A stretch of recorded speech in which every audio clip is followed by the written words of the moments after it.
Hello there. How's everybody doing? I'm so glad that you're here. Well, as you can see, we are going to talk about how to tackle the LinkedIn tickle. We're going to talk about how to tickle the LinkedIn algorithms. I can't believe I said that. Well, actually, I can.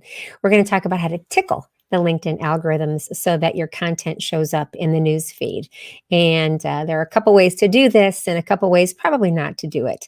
And before we start, I want you to know that this show is sponsored today by LinkedIn Course for Lawyers. More about that in a little bit. And in case we haven't met, my name is Nancy Merland, and I'm the president of Merland Marketing and Social Media and the founder of the Lawyers Marketing Academy, which is my online site with my LinkedIn courses, and also the founder of LinkedIn Course for Lawyers. And again, today we're going to talk about how to tickle the LinkedIn algorithm. I mean, you work so hard to put your content together and to think of things that would be interesting to people. And sometimes there's nothing. You hear nothing. You don't have any viewers. You don't see any comments, no reactions. Nobody even mentions it. So you wonder, why am I even doing this? And I get that because your time is valuable and you don't have time to waste. So let's talk about a few of the ways that you can, as I call it, tickle, not tackle, the LinkedIn algorithms. And I'll watch for your comments here as well. Well, the first thing we need to talk about is consistency. And consistency simply means that you show up here. You show up on LinkedIn more often, and that you don't just drop in once a month and expect to see results. If you just post once a month, or you just interact with people once a month, then you really can't have very high expectations, because LinkedIn's algorithms are not seeing you as an active player and an active participant. And the fewer times that you interact or that you are on the platform also tells other people that you're not there very much. So they won't interact with you as much because there's not as much of your content to interact with. So that one's pretty common sense, consistency. So the first thing you need to do really is to make sure that you are consistent. Also, this plays right into that, and that's regular interaction with people. And in case you're just joining us, welcome. We're talking about how to tickle the LinkedIn algorithm so that your content shows up more in the newsfeed. So, this regular interaction with others is very important because it's really easy to be passive observers, passive players on LinkedIn or any social network. In fact, Green Target and Zeughauser's research shows us that many lawyers really are just lurkers, and that when you do come on the platform, that sometimes you just kind of sit back, you might scroll a little, you might read something, but you don't interact with people. And regular interaction is critical, because just scrolling in the news feed and reading and learning really doesn't tell LinkedIn's algorithms that, again, that you're an active player. And why is this even important? The algorithm, every social network has an algorithm, and it's made up of hundreds, if not thousands, of factors. We never know exactly what all of those factors are. So, but these algorithms, it's all machine driven, it's AI driven, these algorithms will tell that site, in this case LinkedIn, that you and your content are valuable and that they should be showing more of you to others. So when you are here and you're interacting more with others, then that tells the algorithm, oh my gosh, she or he or they are an active participant here. And we are going to, again, machine driven, there aren't human beings sitting. I mean, they don't have time for that many million of us on the platform. There is no time for any one person to be sitting behind the scenes at LinkedIn deciding whether or not they're going to show Nancy's content to you today. So really, again, machine driven. So the algorithms are critical, and we have to learn how to operate within them.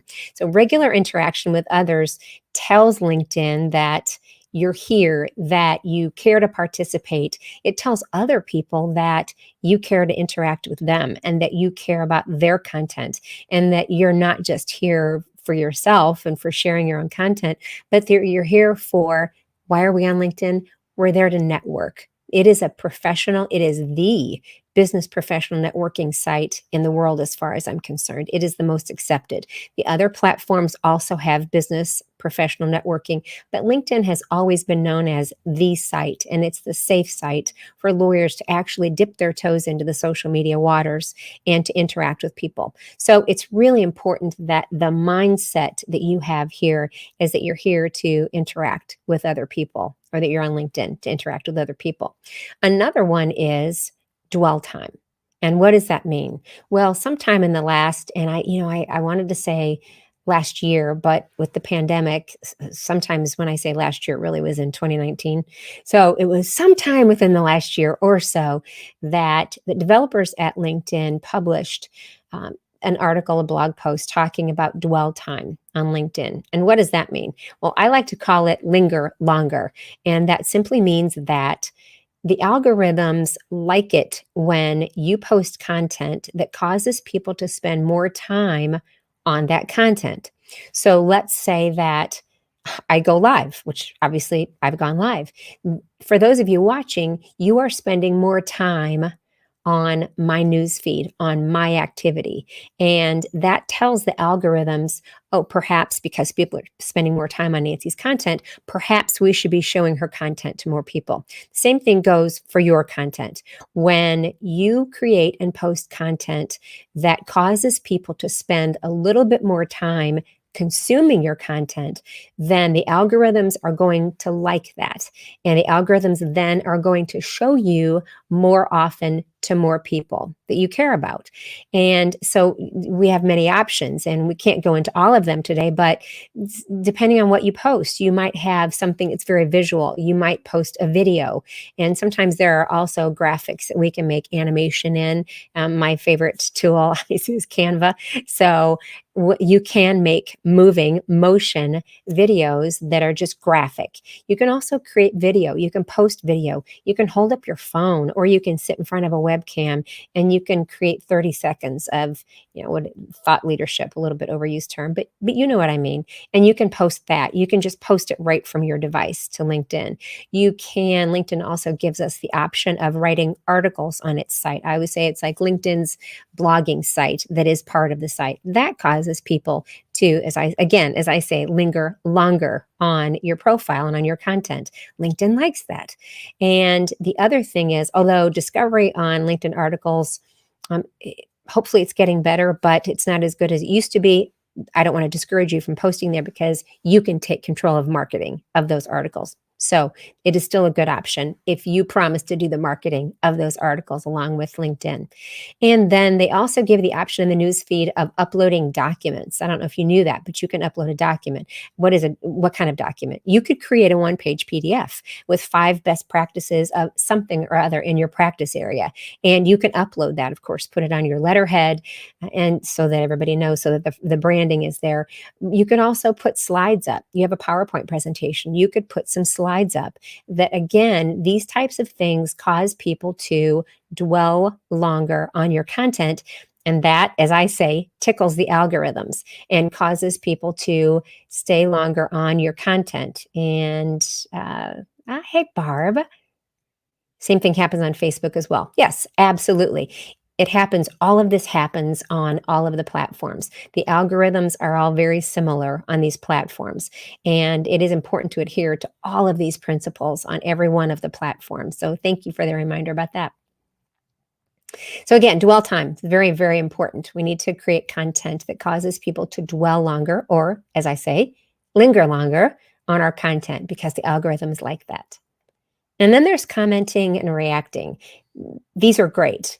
When you comment on someone else's content, it is number one, it's a gift.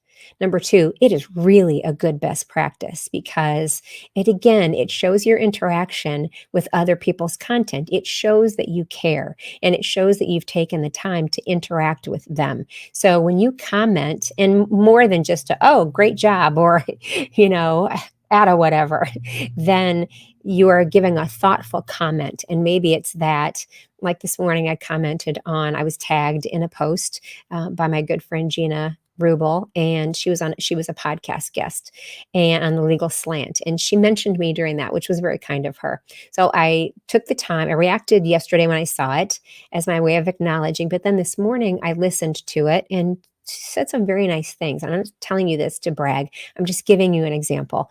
But I went back, I listened to it, and I listened to the whole thing, not just my part. And I came back and I commented and I told her the things that stood out to me during the episode. So give some thoughtful comment to other people when they post on LinkedIn. Again, that's not only a gift to other people because you have taken the time to comment on their content and what they're posting, but it also, again, the algorithms like that. When people comment on other people's content, then that tells LinkedIn, there must be something there. There's activity on that content, on those posts. And when LinkedIn sees that there's activity on posts, well, just like the common sense of a human being, common sense written into the algorithms says, then if a lot of people are interacting with that content, maybe we better surface it more often in people's news feeds. So commenting is gold. Reacting, it's nice too. Clicking on like or one of the reactions is great too. I would say it's valuable. I would say commenting is even more valuable. So put those in that hierarchy that way. And yes, Barb, thank you. Comments plus reactions gets even more traction. Absolutely. Absolutely. And there's my friend Deb Dobson. And it builds relationships when you comment on other people's content. I mean, I always tell my clients when I do one-on-one LinkedIn training or even in groups that what a gift to, let's say it's your clients or your referral sources or your colleagues. What a gift when you stop and take the time to actually comment on someone else's post, because so often we're in such a hurry that most people don't. I mean, look in your news feed, scroll your news feed, take a minute or so, after we're done, please, and notice how many times there are just reactions clicked or not much at all, maybe no activity. But how often do you see comments? Not nearly as much as you see maybe just a reaction clicked. And so when you do that for somebody else, it often takes them by surprise and makes them think, how nice of that person. I mean, wasn't that wonderful that that person took the time, stopped, and made a comment, and a thoughtful comment? They actually read it. And it becomes very obvious when people actually read your content and make a comment that's relevant. And it's very obvious when they make a comment and you can tell they didn't read it because there's a complete disconnect. So make sure that your comment is also relevant and it's authentic so that people can't figure it out that easily. So yes, thank you so much for your reminder. You guys are wonderful. You all are wonderful. And then the next way to tickle the algorithms is to get visual. And that doesn't mean you have to post a visual with every post. And I know there are people who will tell you that yes, you have to have a graphic with every post. And what I'm going to tell you is just test that, because I have had posts where I've had no graphics at all, and they've just been either short or long form comments, or, I would almost call them a mini blog post, and they've done just as well, if not better, than when I add graphics. So I would say when you can, when you have time, when you have the capacity, add graphics. And maybe it's just that you create a standard set of graphics that have your look, your visual branding, and that go along with your posts in different subject areas. And I have a set of graphics that have all kinds of different topics so that I can pull in the one that I want to use for the topic I'm posting about. So yes, what we want people to do is we want to stop the scroll. We want content to be scroll stopping or thumb stopping if you're on mobile. And what does that? Well, obviously very smart thought leadership, but also when there's something graphic. So when you can add something graphic, then yes, that will probably stop the scroll. At least your chances of doing that will be increased that much more. So I encourage you to do that. And then always be testing.